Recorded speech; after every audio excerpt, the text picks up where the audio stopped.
So welcome everybody. So good to see so many people.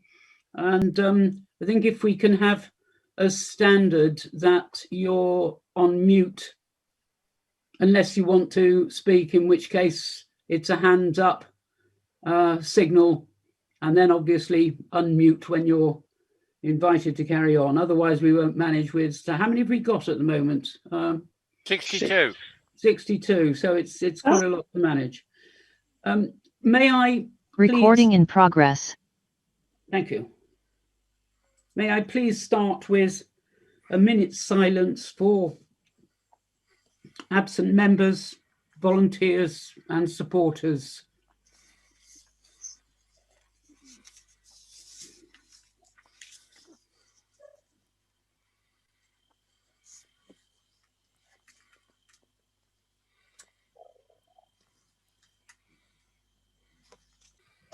Thank you very much. I think we know we've all lost people, so I think that was a moving start. Dora, have you any apologies? I've had apologies from Hugh Millington, Doug Pullen and Chris Osborne. Thank you. Can we go to the minutes of the 30th annual general meeting held on the 4th of September? I don't propose to go through them. May I just ask that if you have anything, any comments as to inaccuracies, or then can you just raise your hand and then yourself and give them? But if you can wait to be, I can't anticipate on this one there's going to be a rush of hands, but so if you can just raise your hand, I'll know. Right, so any corrections to the minutes? I've just looked at all screens. So can we have somebody propose accepting the minutes, please? Michael Ship, I spotted doing that. Thank you, Michael. Thank you. And a seconder? Hilary Smith. Yeah, I'll second that. Okay. I think we're working on the basis that if you want to oppose the vote, you raise your hand rather than trying to count all the acceptances. So does anybody oppose that motion?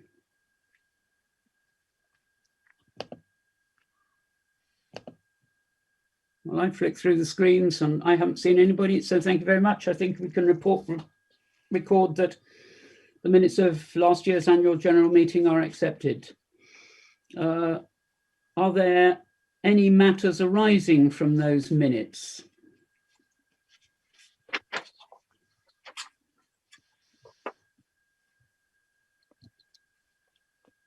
Again,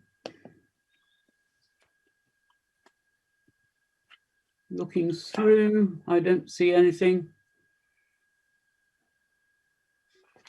So I take it there are no matters arising. So can we move on then to item 4, directors' reports, and Peter, I think everybody knows Peter Buck. Peter, as our engineering director, could you present your report, please? Thank you. 2020, what a year of challenges it has been, with COVID hitting us in so many ways. We remember close friends who have contracted and lived through this dreadful disease, but sadly, we mourn several of those who were taken by COVID and are no longer with us. The restoration activities of the Trust have been seriously affected by COVID, with work party cancellations, corporates, worgie camps, college students, and lockdown restrictions on our working activities. The Trust volunteers always rise to challenges, and the need to maintain and keep safe the restored and open sections of the nature trails, heritage towpath trail, together with key works necessary for the long-term stability which continued throughout the year with a skeleton team working under fairly difficult COVID restrictions. The local community has flocked in droves to exercise along the open sections of the Lichfield Canal, most notably at Fossway Heath, Borrowcop Locks, Gallows Reach and Summer Hill. With the lifting of some of the COVID restrictions in June, our own volunteers were able to make great strides in the canal restoration works. At Gallows Reach and Tamworth Road, with the formation of the canal channel, exposing the heritage towpath wall, which allowed volunteers to restore the towpath wall and towpath. At Fossway Heath and Falklands Road, a great deal was achieved with the construction of 2 towpaths, one each side of the channel, together with new walls on each side of the canal channel, and being observed by the iconic sculpture of the Os, which stands proudly on the canal side. Both of these sites saw great strides in restoration progress following the in-house development and fabrication of the steel sheet piling equipment to install towpath wall piling in an efficient and safe manner. Below Lock 18, the towpath walls were being reconstructed with the help of South Staff's bricklaying students and supported by materials supplied by Chasewater Civil Engineering. But these work parties were sadly suspended by the COVID lockdown, but more recently our own volunteers have stepped in to restart and progress these works again. Meanwhile, a great deal of off-site works have been ongoing behind the scenes, protecting the next sections of the restoration from development, from road installation of service utilities on designated canal land and securing the route of the canal. Talking of developers, at St John's, Reach or Grange, depending on your point of view, between London Road Bridge and the Birmingham Railway Line, Persimmon Homes and Amy have been beavering away on a section of the new bypass, which includes several key elements of the Lichfield Canal, which is sandwiched between the new bypass and the housing development.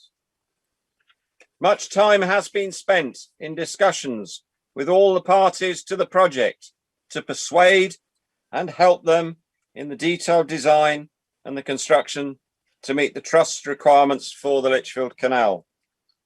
This has resulted in securing the Heritage Lock 23 for restoration by the Trust in the near future, with the installation of a substantial retaining wall between the canal and the new bypass, and the construction of 2 bridges over the canal to provide access to the development site. I must mention the work of the Green and Grounds team and all the other volunteers, coupled with the work of our own Duke of Edinburgh students, who turn out in all weathers to install fences, plant hedging, plant trees, cut back vegetation, planting bulbs, snowdrops, daffodils, bluebells, watering plants, tending flower beds, litter picking, cleaning and servicing dog bins, recycling materials, both wood and bricks, and grass cutting. The list goes on. Our workshop at Tamworth Road has been the centre for a small team of dedicated volunteers, including students. I call it the Academy, which under the direction of Steve, with the help of Harry, not only keep our ageing fleet of Trust machines in working order, but also buy, develop, fabricate new machines without which our site operations would grind to a halt. Our Trust volunteers are all very special and deserve our thanks for all the hard work put into this project. But I must thank all of those who have made donations to piling appeals with trees, with plants, shrubs, materials, as well as machinery and plant, often without seeking payment or hire charges. All of this makes this restoration of the Lichfield Canal a reality. We look forward to the coming months with the return of work camps, with worgies, corporates, students, old friends, and to the exciting times and challenges we have ahead of us. Thank you. Thank you very much, Peter. Have we any questions for Peter?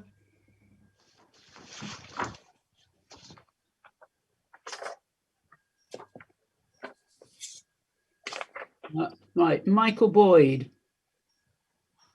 Hello, everybody, and a big thank you to Peter for that report, and it was very comprehensive, very useful. One thing I've noticed during the time I was volunteering was that there are a great number of people who use the towpaths around Fossway Heath, and there's a potential there for recruiting them to join our band and to donate to the worthy work of this trust. I wonder if it's worth having a little bit of a recruitment drive in terms of being able to have leaflets available so that our passing walkers and cyclists and people who say hello and wish us well can take a leaflet and consider joining the trust. That's slightly beyond what Peter was saying because of the engineering work, which I have been involved with. But it's something that just occurred to me when he talked about the number of people using the paths at the moment. Thank you. Can I respond? Yeah, yes, do respond, Peter. Thank you, Michael. I would say every day I'm out on site. I probably spend 50% of my time, in fact, talking to people, passers-by, with exactly what you're saying is trying to get people, recruit them onto as volunteers, as donations. I always ask them whether they've got their checkbook in their back pocket. Seldom do I find anybody with a checkbook in their back pocket. We had quite a nice station at the gate just below the Os up until about 3 weeks ago, where we kept on putting in leaflets, membership leaflets, but our visiting gang of youths smashed all the boxes, ripped everything off the walls, and we have to replace those again.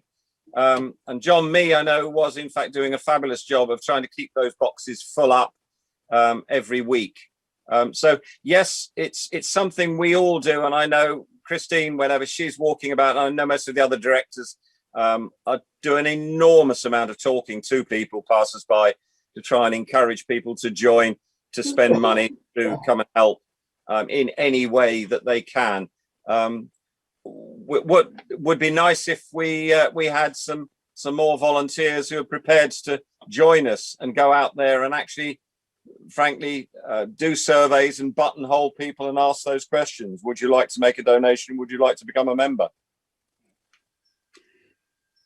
Can I just thank you, Peter, for that response? Can I just chip in too to Michael? Because I have always got, when I'm out on site, I've always got in my bag old copies of Cut Both Ways, little cards, and I know Roger Barnett of the us volunteers know him as one of the Staffords, because he comes 5 days a week, I think, all the way from Stafford. Roger is a great talker to passers-by, and I think we pick up volunteers and new members and donations. And just as because I'm currently liaising with Sea Salt for corporate volunteering, and they're going to come and do survey work for us on the various stretches so that we learn more about who's using the towpath. So we could always do better, of course. And I think we are in the process of ordering more little A5 flyers to go in the box, and hope that the vandals don't, trash it all again. But it's just something we have to live with. Hilary Smith, did you want to say? Christine's just basically said what I want to say. We, when we're out greening, have the little cards, the little Like business cards. cards. Yeah, business cards, which I hand out regularly. And I mean, I talk to people until their eyes glaze over with boredom, and suggest, you know, point them in the direction of the website and try and involve them. But those little cards are really useful. That's it. And thank you, Hilary. And Sarah, I think you put a question up, which I've now lost because I've lost your page. It was the same subject about having an information board with That was it, yes. information. That will now be in the recording, and thank you. Can I just add that we're also looking at getting a banner put up, and I know Stuart's on the call, our resident artist, so we're looking at getting a banner put somewhere securely that the vandals can't get to.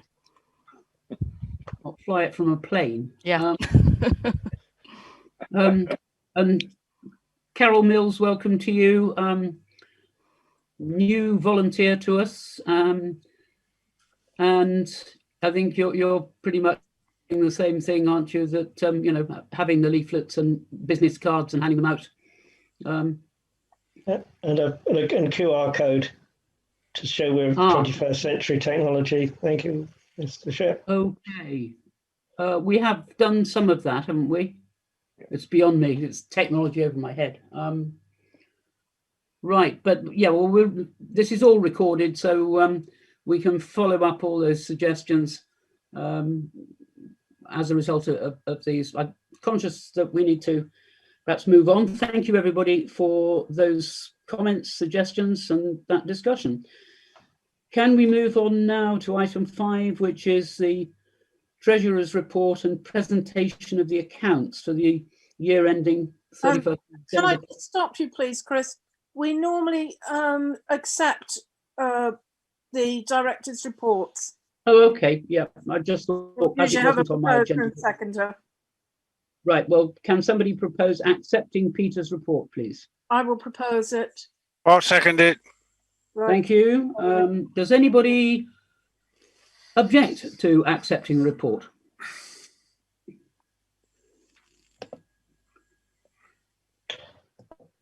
I take it that's a no. I've noticed. Right. Okay. Well done, Peter. Thank you. Yep. Thanks, Peter. So can we move on to Treasurer's report then? And may I invite Bob, our financial wizard, to present his report, please. Thank you, Chris. Good evening, members and friends, wherever you are tonight. It's nice to see so many of you joining the meeting. The annual accounts in draft form were published in the Cut Both Ways magazine, edition 107. So all the members would have had that with my written report, which has been copied since and made available through the online transactions. And there's a fully detailed description of what the accounts tell us. I don't propose to read out the entire report. If anybody has any particular queries, I'll be happy to answer them. The draft accounts have been formally examined by Danes, who have the Lichfield office. This is the, I can't really tell that, but it runs the way they do it for the Charity Commission. It runs to 33 pages of detail, but the figures are the same as we've seen in the draft accounts. So those have been signed off earlier this week, and I propose that they be fully accepted as the formal accounts.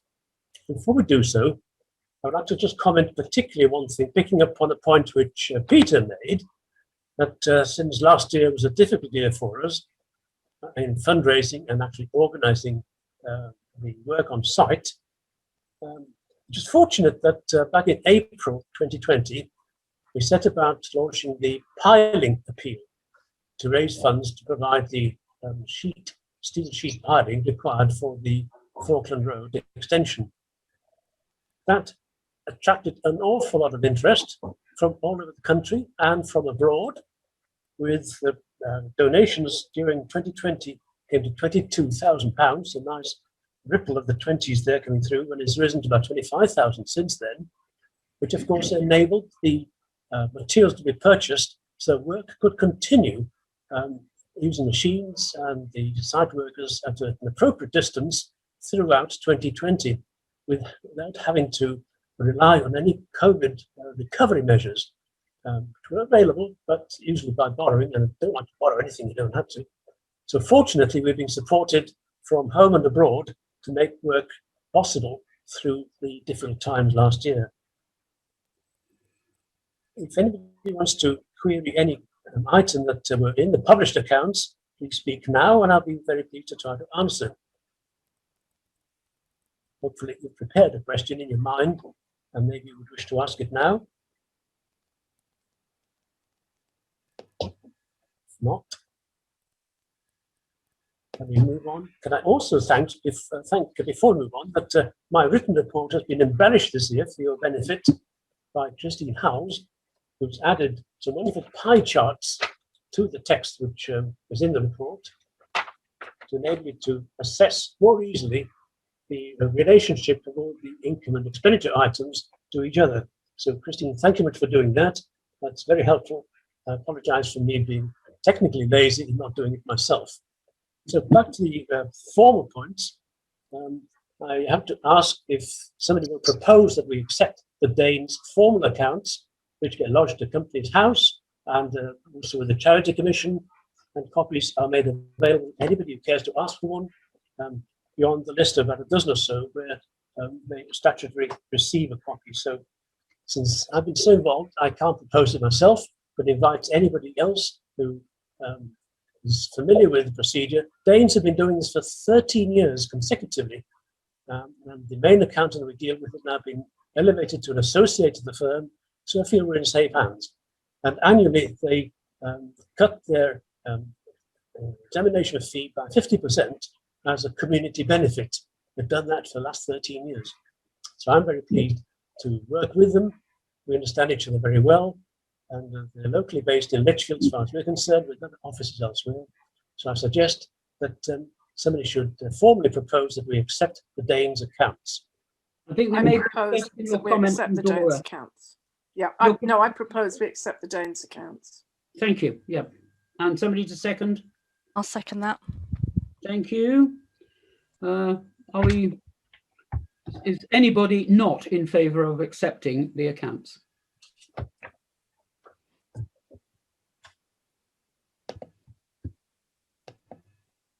I can't see that anybody is, so I think we can safely say the accounts are accepted. Oh, Stuart and Carol. Can you unmute Carol, please?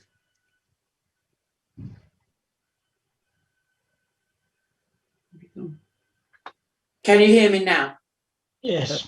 Yes. I just want to thank the committee. I think it's laudable that the amount of surplus carried forward from last year to this year, in spite of all the COVID restrictions placed on you, that it has increased. Thank you, Carol. Right. Okay. I think we can safely say then that the annual accounts are accepted by the membership. 2020, the year began with restoration work curtailed by exceptionally wet weather.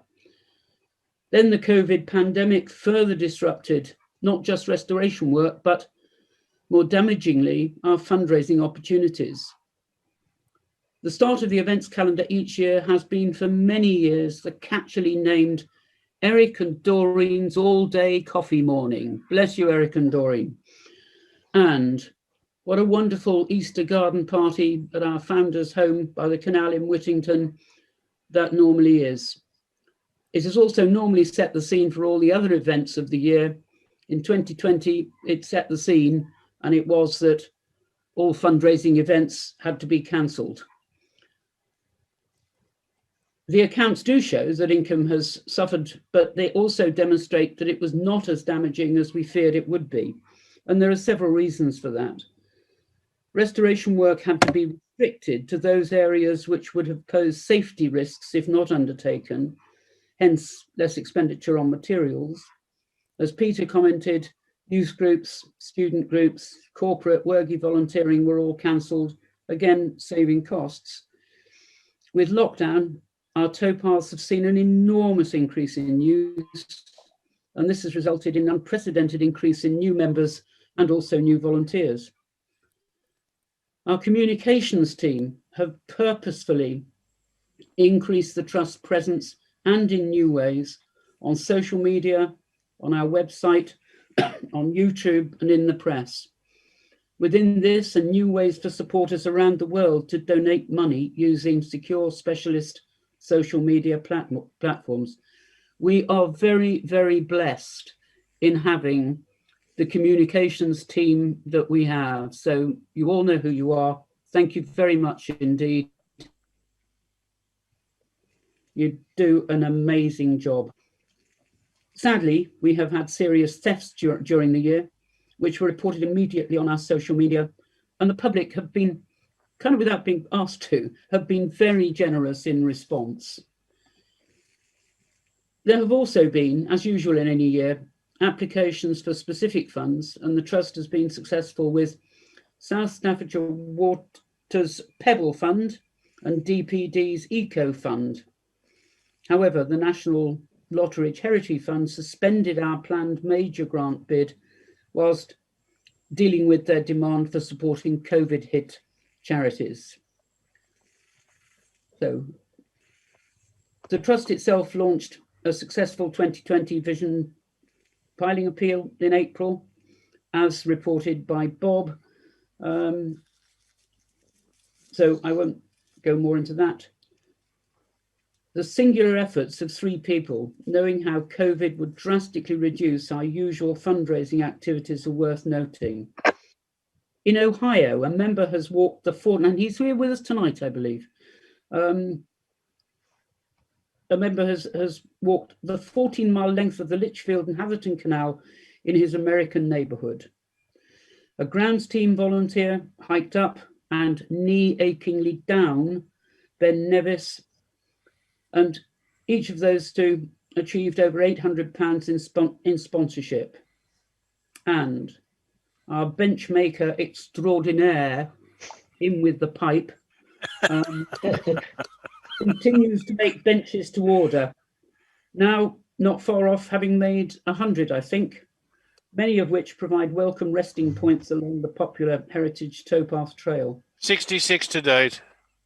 Oh, you shouldn't have said that. Sorry, Chris. Why have you been slacking? Thank you very much. I mean, 66 is amazing anyway, so well done, Tony. Alongside all these exceptional turns of events, the multifarious behind-the-scenes work of the Trust has continued. Key preoccupations have been working with Lichfield District Council, Staffordshire County Council, the County Council's infrastructure contractor, Amy, and commercial developers, as touched upon by Peter particularly. It's good that, you know, we have particularly Deb and Colin here with us tonight. Thank you very much, and apologies, of course, from a couple of other members of a couple of other councillors.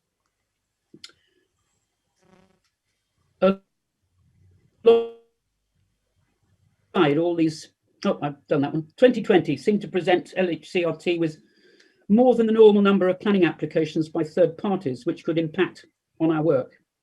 Hence, our planning and civil engineering experts particularly have spent a lot of time examining and responding to them and liaising closely with planning officers. The Trust acknowledges and is most grateful for the willing and superbly knowledgeable assistance of Inland Waterways Association's West Midlands Planning Officer, a voluntary role, in a number of, well, in all the cases. And again, it's good to see that Phil Sharp is with us tonight. But Phil, you are an enormous help to us. Thank you very much.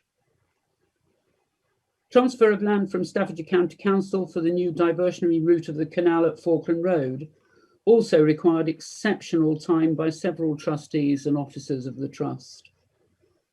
Throughout 2020, extensive and regular discussions and negotiations have occurred to ensure that other contiguous developments would not jeopardise canal restoration. Most notable in this was Persimmon's St John's development and Amy's bypass extension through that site. Extensive cooperative working by Peter, Derek particularly, with Amy's and Persimmon, have eventually overcome the prohibitive Lichfield Southern Bypass pinch point with an innovative engineering solution preserving heritage Lock 23, and so saving the enormous cost of an alternative structure. And while this is a report on 2020, just yesterday, Derek reported exciting new development about which more will become known in the next few weeks, but should be saving us an enormous amount of money. Watch for news on that in the very near future. Given the very strange year which 2020 turned out to be, the Trust has weathered the storm rather well, conducted meetings on Zoom and Teams, and I certainly very much look forward to getting back to normal, and I hope that next year we manage to have an in-person AGM, and we will endeavour to also make it virtual for those, as we have tonight, who can't easily get to join us in person. Thank you very much. If anybody's got any questions, please fire away.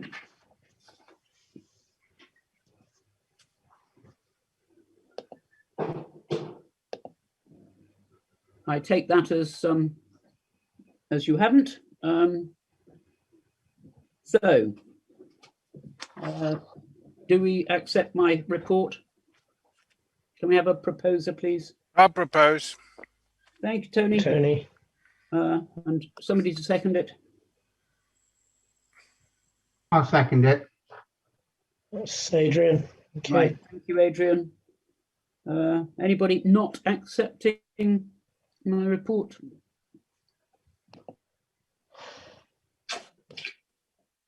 I take it that that's no, there isn't anybody. So I think we can declare my report accepted. Can we move on to election of directors?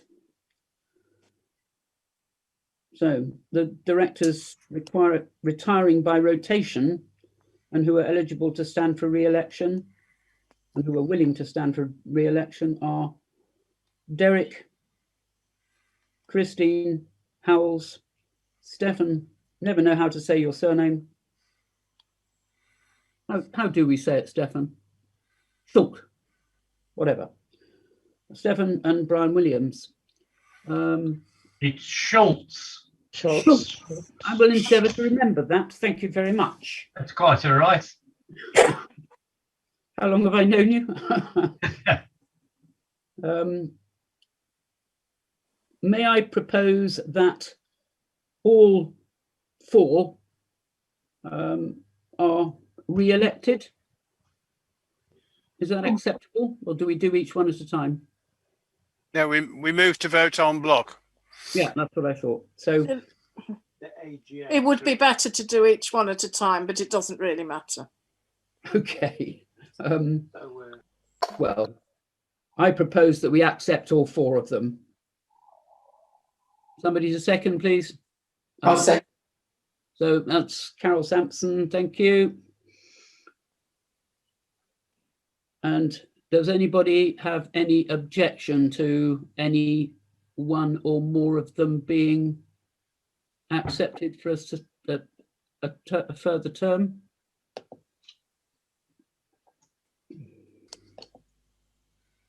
I think hands are staying firmly down. Thanks, everybody. Okay, thank you very much, everybody. And in that case,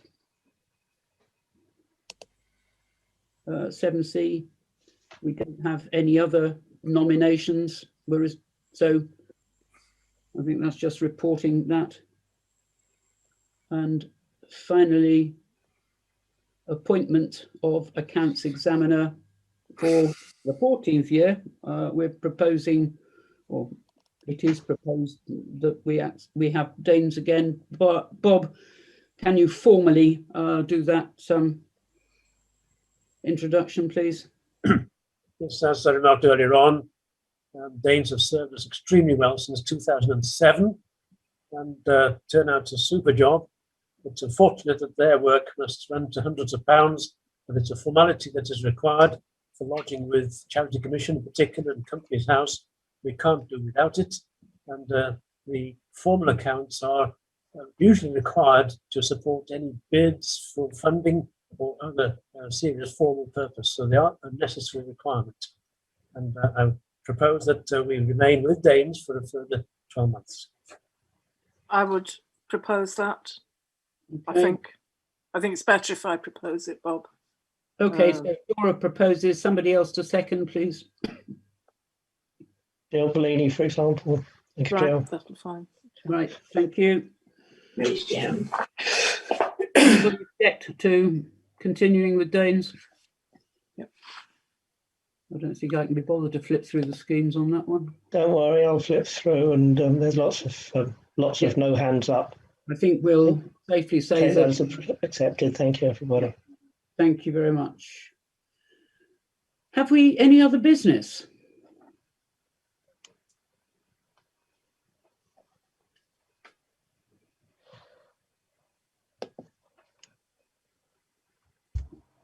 Michael again, Michael Boyd. Hi. So references have been made to the continuing problem of vandalism at some of our sites. And I was just floating an idea to the meeting here. Would it be worth having volunteers inspect the sites, so to speak, wearing high-vis jackets with security written on them occasionally, just so people know that we are keeping an eye on the various sites? I'm in walking distance, for instance, of Foss Way.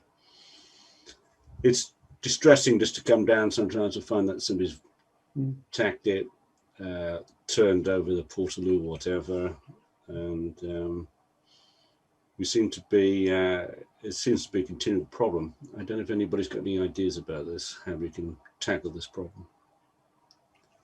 Well, we have got CCTV at a couple of sites, and that links straight through to Steve Webster's mobile when it's activated. So for what good, frankly, it did us when that camera recorded the people doing the major theft at Gallows Reach. Because despite having the car registration and pictures of the faces of the miscreants, the police somehow didn't manage to get anywhere. That's extraordinary, really, but well, yeah, that's what we thought.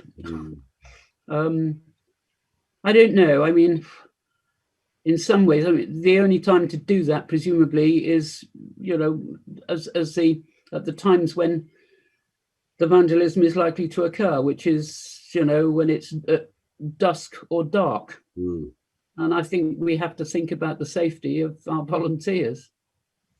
Yes, I understand. Yes.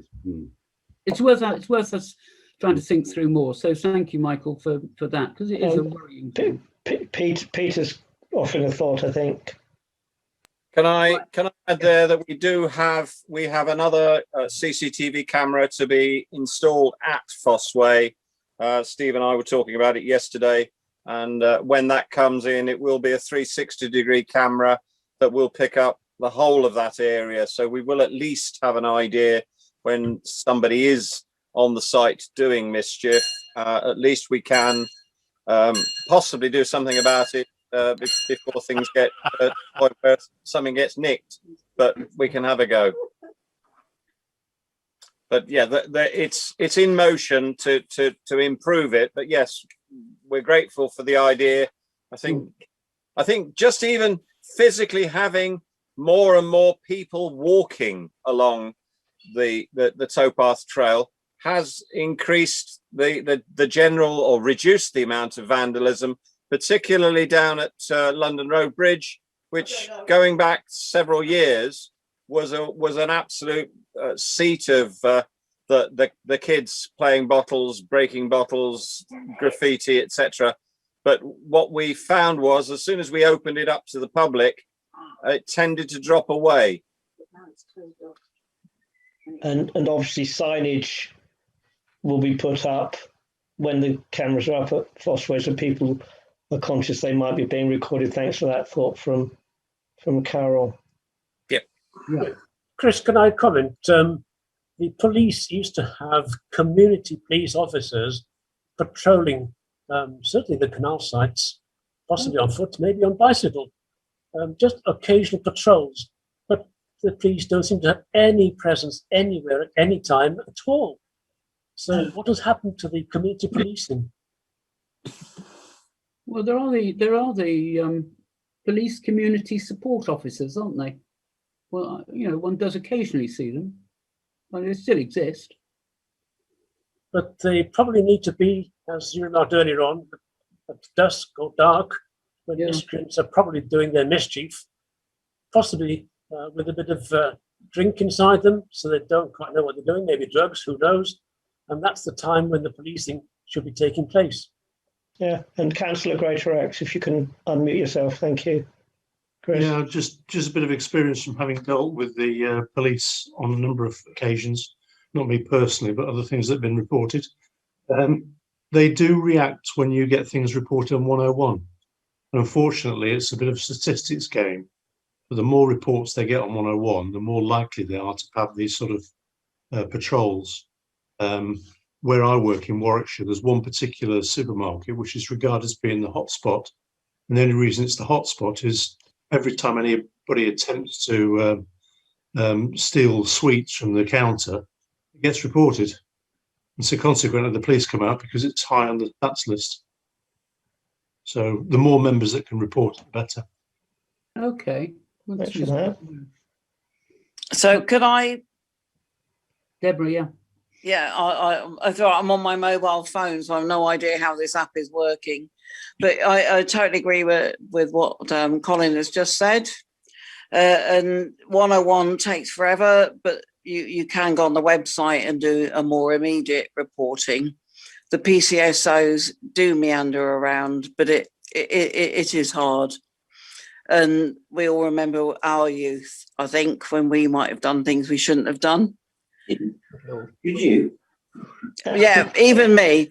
But I would just also like to say thank you so much for inviting myself to your AGM. And it's great to celebrate all the hard work that you do and continue to do, not just on behalf of yourselves as the Trust, but on behalf of all our residents who enjoy the green corridors that you are creating.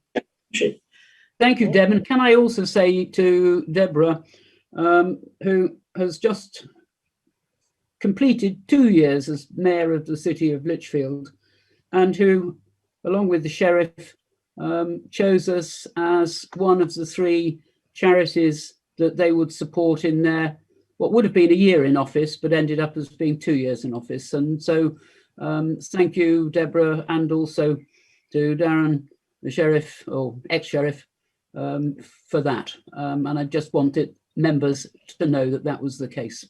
Yeah. Thanks for that, Deb. And somebody else. It was a total pleasure to both of us. Excellent. Thank you. Right. Did anybody else want to make comments?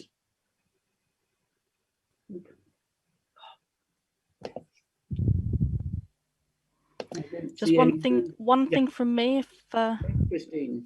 Yeah, with you all here, I can't not say please keep an eye on our shop to buy any of our merchandise. We will be having some exciting stuff added soon. We'll have next year's calendar arriving hopefully within the next few weeks, and we will also have a number of wonderful paintings, and I'm looking straight at Stuart, who is on the call.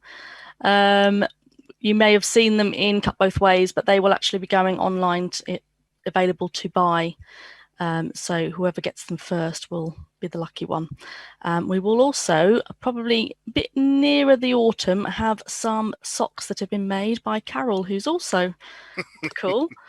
And all sorts of other things. So we haven't been able to get out and sell these in person, so please do go online and get them. And also join the Lichfield Community Lottery, because 50p of every pound that every pound ticket that is sold comes directly to us.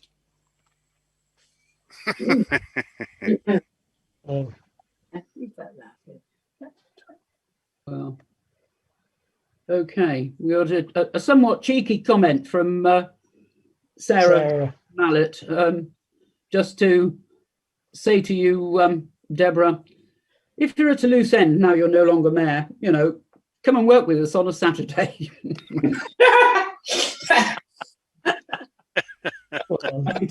Okay.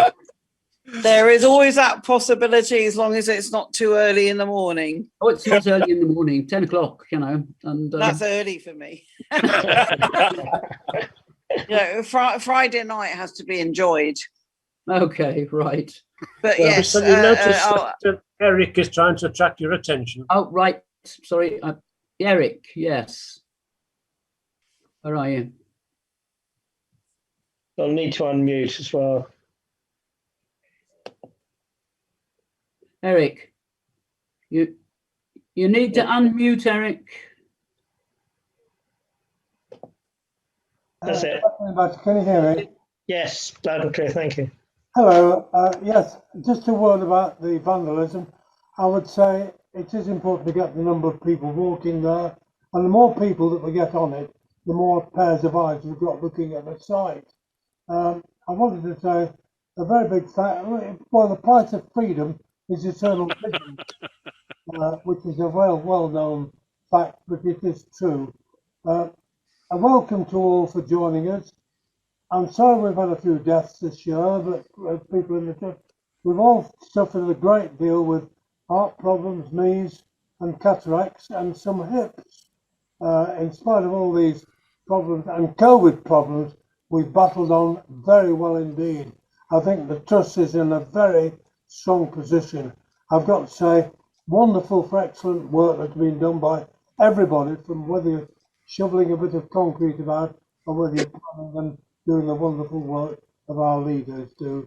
It's a very big thank you to everybody. And also, just to say, it's important to make money, but it's more important to make friends. And we've done this year.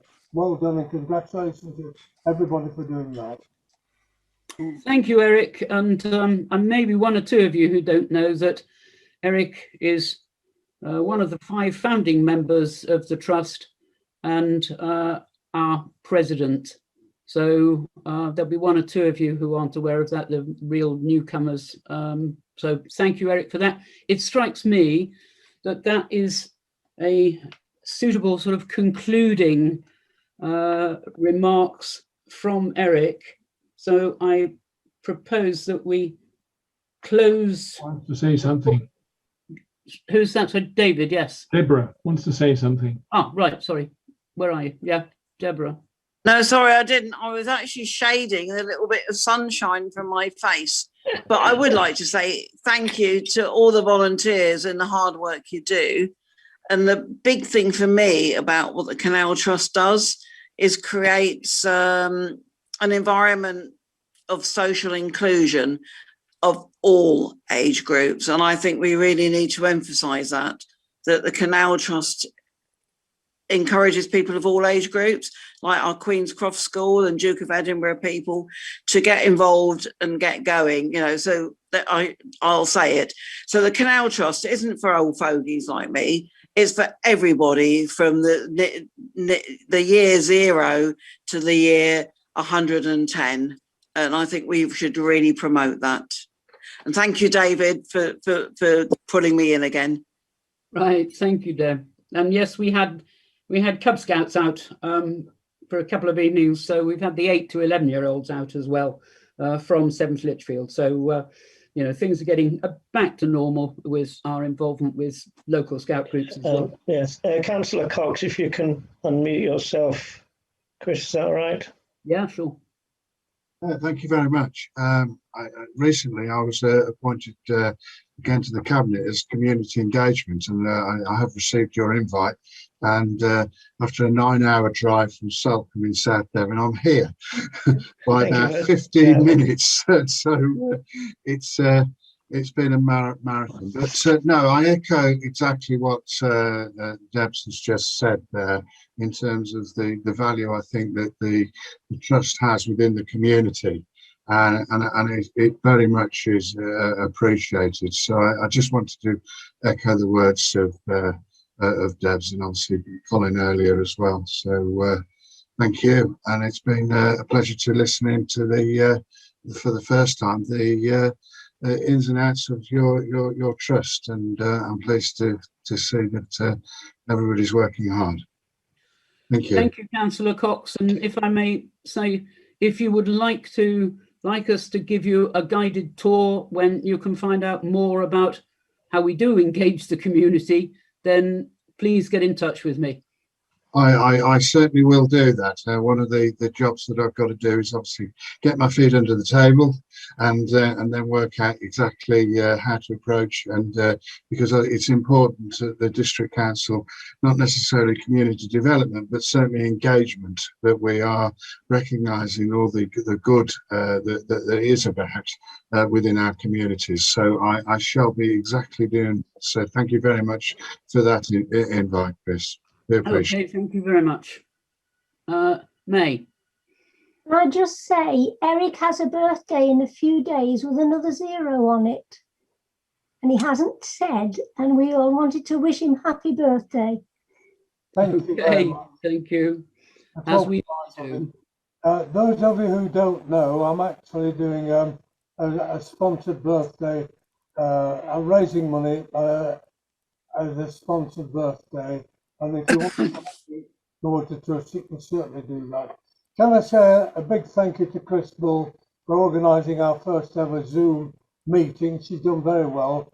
And another thing is, Chris, the other Chris who's on there, I've got to congratulate you on your background. I thought your background, Christine Howell, absolutely marvellous. Well done. Thank you, Eric. Yes, I'm not actually there. That is a background. I'm not sitting down at the canal right now. Maybe I am. Who knows? Well, she's so clever with all these things, Eric. That's the thing. Thank heaven she is too, because she puts it to good use for the trust. Right, folks, time is running on. I think I'm going to close unless anybody objects strongly, I'm going to close the formal part of the meeting. But please stay with us, because we've got an excellent film produced by our superb webmaster, Paul Marshall. And if I may just go back on Eric's comment, there was a Zoom meeting last year. I was away on holiday because it was a long-standing arrangement. And really the arrangements for this Zoom meeting have been very much, the thanks are due to Christine, Luke, Dora and Paul. So they're the technical wizards. So, okay, thank you everybody for joining us. And let's move on to a film, as my Irish son-in-law would.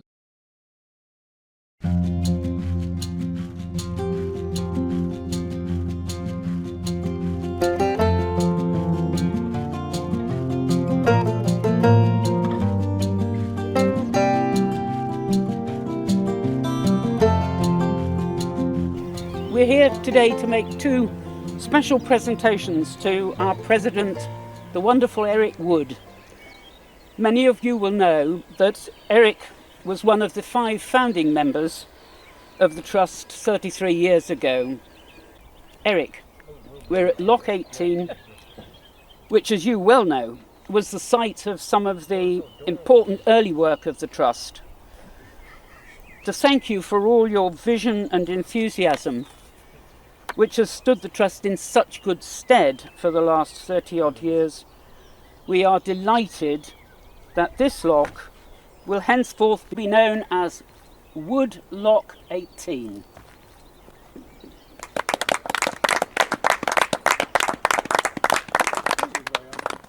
A few weeks ago, Bob William visited Eric and asked him how he had started the trust all those years ago.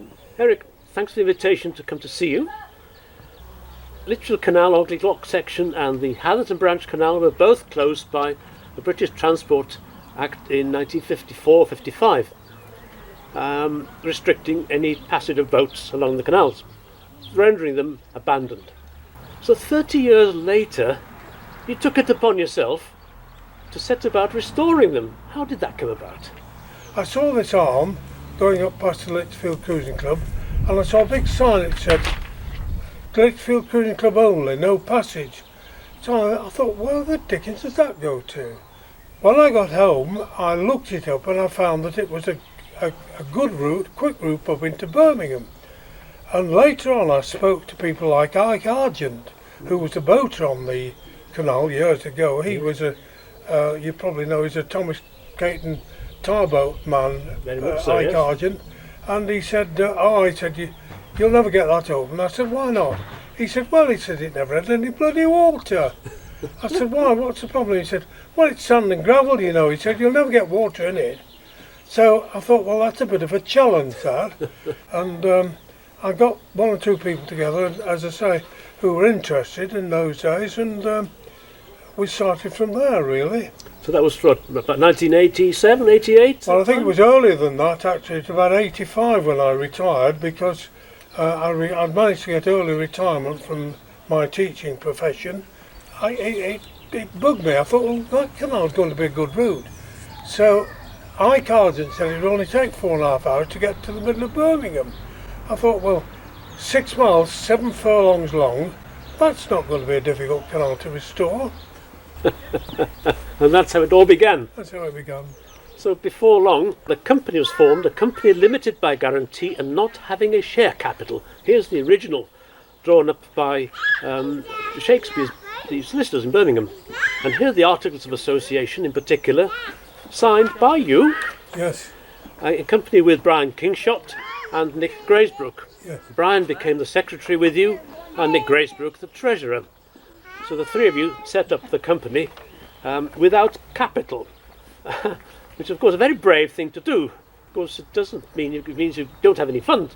How did you get Brian and Nick involved with you? Well, Nick and Brian were friends of mine. We'd been boating with them, and of course I'd been with IWA many years, and as I'd been boating with them, I asked them to come and join me at this point. And here is the original cash book from Nick Graysbrook, the treasurer at that time.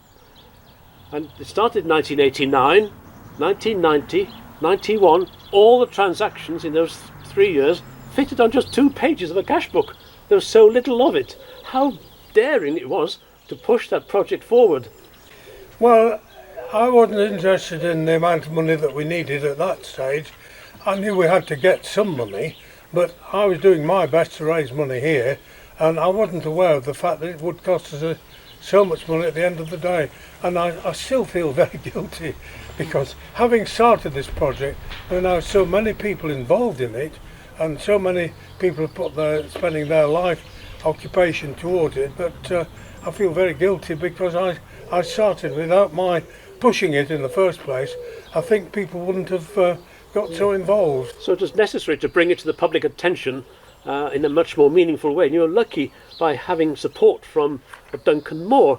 He was a local student at the time, and he drew up this document, Restoring the Northern Link, Lichfield and Hatherton Canal Restoration Trust.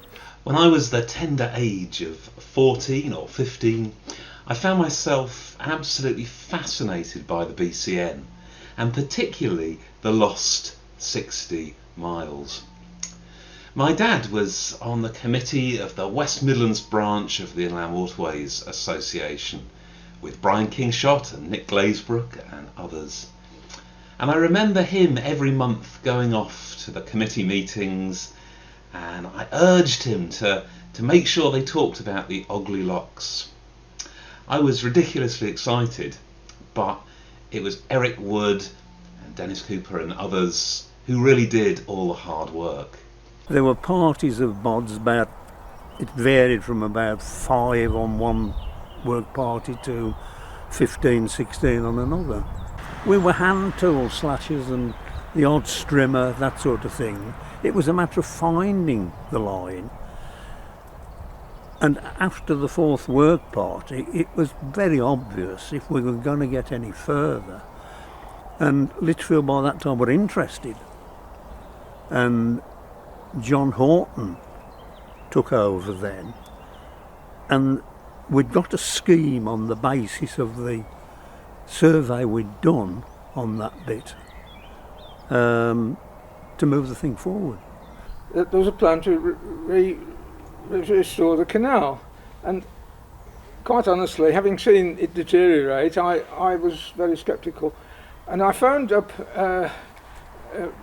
BW. I don't know who I spoke to, possibly Faisley, and they said, oh yes, there is a plan, we're not directly leading this, the person you want is Eric Wood.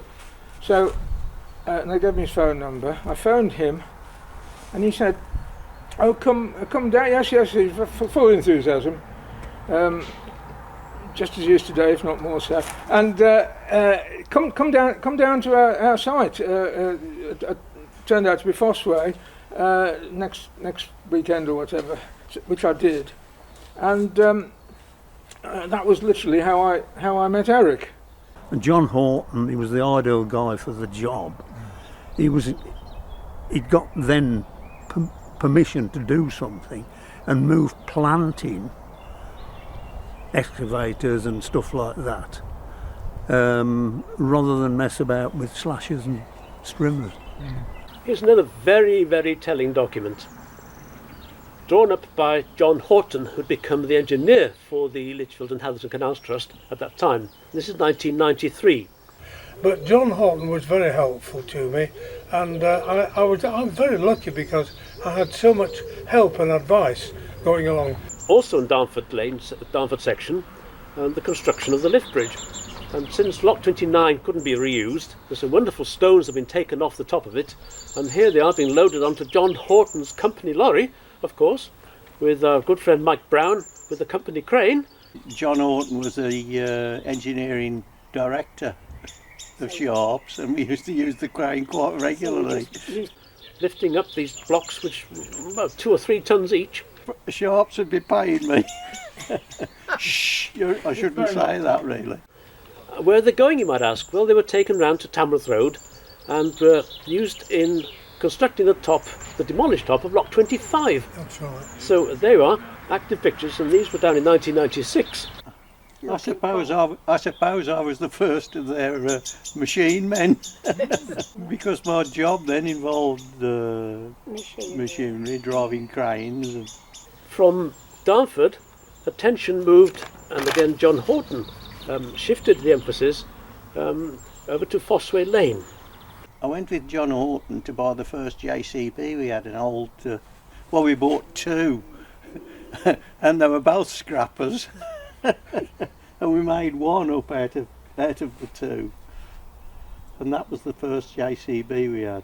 Very appealing to John Horton as the engineer to tackle this lock, which had been infilled, turfed over, you couldn't tell it was there.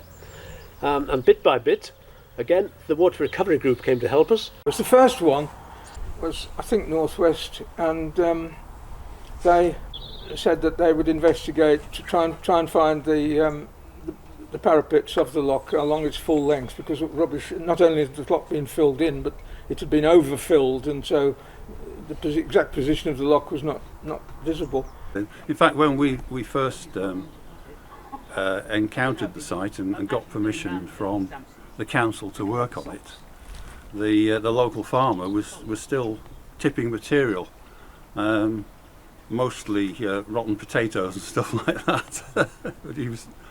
But there were truckloads of demolition waste coming in from Walsall and places like that. The question of accommodation, and Eric said, "Oh, he said that's all right." He said, "We'll put them up in the scout hut at Whittington." Tiny thing, and we were all in it, and they had a kitchen. You couldn't swing a gap round. It was just a stove, and they were cooking for like 20 people. He said, "Oh, that's fine. When they arrived, of course, the Water Recovery Group said, well, okay, where's the kitchen? Where are the showers and stuff? Oh, you don't need that. Where's the heating? Oh, he said, well, there's a chopper here and a saw. He said, some logs outside down the road. Just, help yourself, sort of thing. So, a shovel, go and dig a latrine outside. And that's the time when I came to the trust as well, and took part in that work myself. To excavate Loch 18 and restore it. It was mostly intact. Some of the brickwork had eroded over the years and gradually got put together again, bit by bit. Yeah, Loch 18, it came on in leaps and bounds. And then because the IWA bought that first JCB3, and because we hung on to that for a bit, because we had workies working with us. And, well, we dug the as far as I could reach with the JCB3. We could get in the lock with it. So we took it right down to the floor level in the lock. Here we have the original brass plaque for the reopening of the Loch 18, exactly on the 200th, the Canal Company's 200th anniversary. 11th of May 1997. Yes. And there you are with the local council or leader of the council, and Lichfield Conduit Lands Trust, who had made a grant payment towards that work. So again, the public were able to see work taking place. And here indeed is a picture taken on the very day, on the 11th of May 1997, with yourself and Councillor Bob White and Tony Brooks, celebrating the reopening of Loch 18. What a wonderful moment that was. It was indeed. The idea of the IWA starting at Lichfield was so that there would always be a source of funding for the Lichfield and Atherton Canal Restoration Trust. I thought if I started the IWA at Lichfield, it would always be there as in the background to give them some money. Philip Sharp was so helpful. He was so knowledgeable, and he's so meticulous with what he does. He's been a wonderful help for me getting the trust together, and also with Lichfield IWA. Over the years, you see, we've had so many gatherings here. We've had as many gatherings here as we must have been doing it over 20 years, nearly 30 years now. And every time we've had a gathering, Doreen has been here by my side, doing all the coffee, making the teas, doing the buns, the cakes. Doreen's been the backstop to him all the while, hasn't she? We used to have an Easter bonnet parade. Eric used to judge the Easter bonnets. On the Sunday of the Easter gathering, all the ladies would be encouraged to bring a posh hat, an Easter, and he'd be the judge, and there'd be a winner. The Easter bonnet parade, that was Eric's judging the Easter bonnets, yeah. Everybody is inspired by somebody, and I was inspired in the first instance by Roger Lee Davis and Harry Arnold meeting me on a very old boat at Senston. They talked about the canals, and they had an old boat there which was called the Kangaroo, and we were working on the Kangaroo, and over the years I'd restored many mileposts with the Trent and Mersey Canal. I even bought the mileposts here and painted them on the wharf here so that they could be ready for them. So I've done a lot of restoration work with Trent and Mersey Canal Society before I came to think about the Lichfield Canal. We're going on very well. I'm delighted with the way things are going at the moment, and very soon we shall see it open. Yes, indeed. Let's hope so, indeed. And undaunted, you pressed on, and more people joined in with the exercise as volunteers or fundraisers to engage contractors to do certain work. We managed to get substantial grants. We've turned over about £4.5 million in cash through those years, because I took over the treasurership from Nick Graysbrook back in 1999, and I watch every penny that goes through. But thank you for your determination in bringing us through those early years. Well, it's now going to be a canal open for everybody. We've got a lot of international friends in New Zealand and America. They love to come over here, and people from abroad will love to come and spend money on this Lichfield Canal.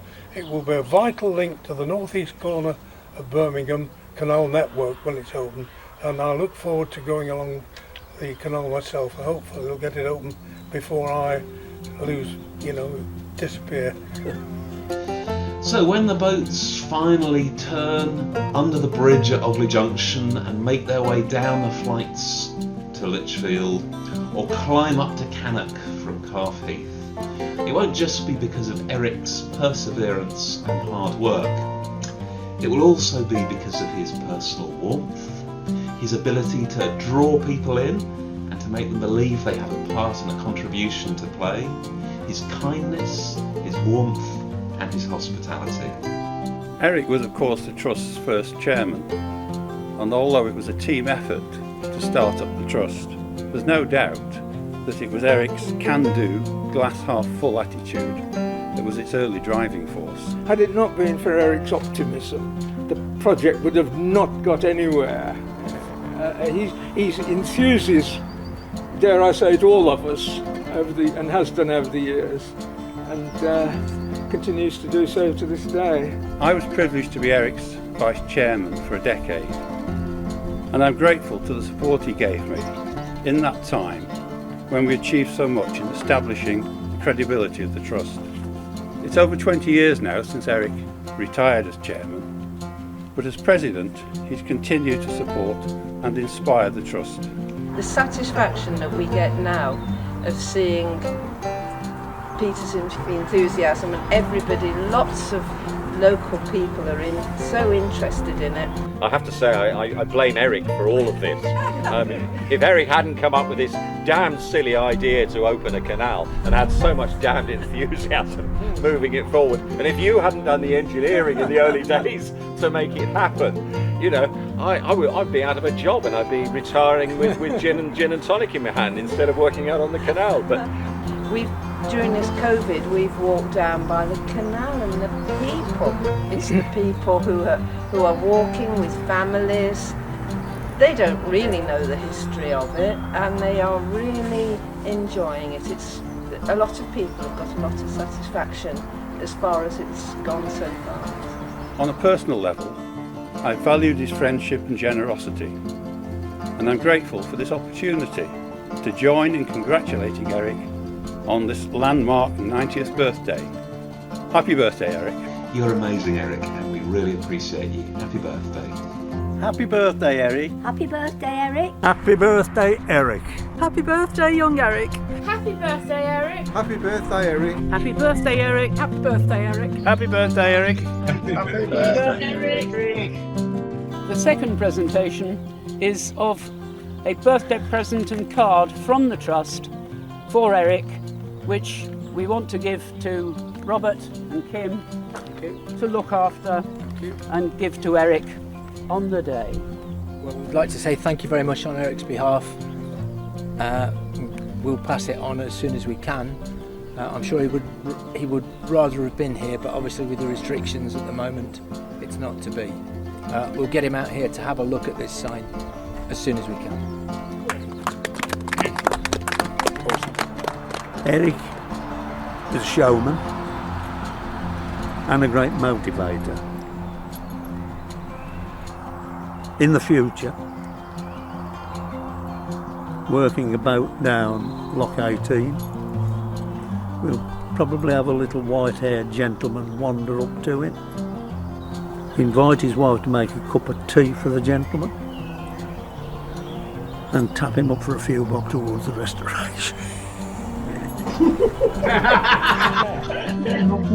A few bob towards it.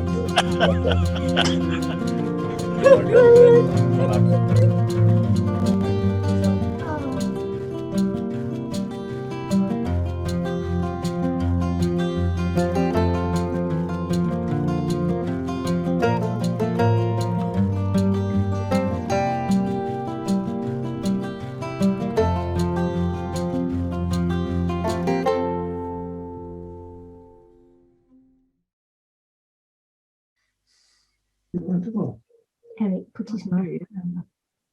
Unmute. I'm on mute. Oh, yes. Can you hear me now? Yes. Yes. Okay. Well, I'm receiving a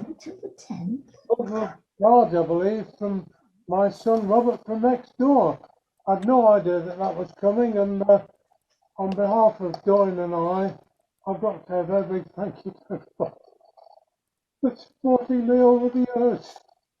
It really has been wonderful, and how the trust has gone from strength to strength. Thank you for the birthday presents.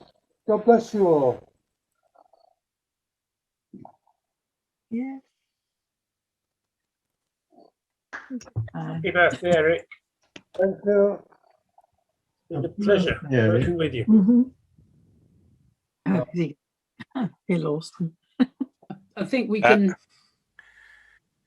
May I suggest that you make an excuse and open your present early? Well, Eric? I'll do that and have a look. Your special dispensation. Oh. You've got 6 days to go, haven't you, till your birthday? I hope so. I hope I've got a bit longer than that. Hold on.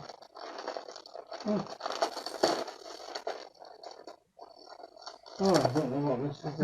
Okay. Some treasure. Oh, it's an artist's impression of Creedlewood. Oh, there it is for everybody. Oh, that's lovely. Thank you where is it? for that. I'm most grateful to you for getting that done. Jedi 4 is about. No, that's Creedlewood. Jedi 4 is his email address. Oh, it's a dream. Yeah, that's beautiful. Thank you. That's a beautiful painting, that. Hand painted. I'm most grateful to you. Thank you very much. And it's signed at the back as well. Thank you. And you've got the artist on the call as well, Eric. Have I really? Sitting quietly. Yeah. Where is he? Stuart, where are you? Gentleman called Stuart. So, he's there somewhere. Stuart Sampson, Stuart and his wife Carol. Oh, there they are. Thank you ever so much, Stuart. It's absolutely beautiful. I think you've done a wonderful job. I don't know how you've managed to get it there on the lock. That's lock 18 as well, isn't it? Thank you very much. Right. Happy birthday to you. Happy birthday to you. Happy birthday, dear Eric. Happy birthday to you. Thank you very much. All along, the most important thing is to make friends. It's not money. As I said, it's the trust's more friends you AGM get, today. the better it'll So go. Dora is in the other room, and Eric Wood. Right. Can I just come in and say, how lovely it is, Eric, to help you celebrate, and thank you to Robert and Kim for managing to keep this secret, and to all the rest of us for keeping this secret from Eric. I want to, there are thanks on the film, but can I thank everyone who contributed to the videos and all the people who appeared in them, to Tony Cadwallader for creating the lock sign, and for Paul Marshall for his fantastic job of filming and editing the videos. And can I also thank Stuart Sampson for such wonderfully imaginative paintings he's been doing for us, and specifically on this occasion, Eric and Doreen's own boat at Lock 18. So thank you everyone for all the efforts you've made. Thank you for everyone joining us on this evening's session, our formal meeting, and now this.